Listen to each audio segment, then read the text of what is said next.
ეს დეკემბრის დარბევის დროს გადაღებული ერთ-ერთი ცნობილი კადრია. როგორც ირკვევა, ძალოვან უწყებებს ამ ფაქტზე ერთი პირი ჰყავთ დაკავებული და ეს 19 წლის საბა ჯიქიაა.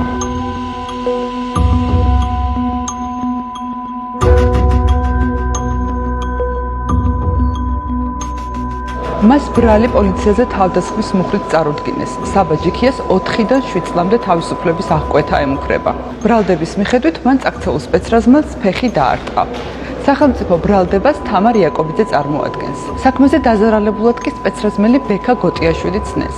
ის პროცესზე უკვე დაიკითხა. განაცხადა, რომ საზოგადოებრივ წესრიგს იცავდა, რა დროსაც წააქციეს და ფეხი დაარტყეს, თუმცა დაზიანება არ მიუღია. აქციების დროს დაკავებული პატიმრობის საქმის შესახებ დეტალურ ინფორმაციას პუბლიკის პლატფორმებზე გაეცნობით.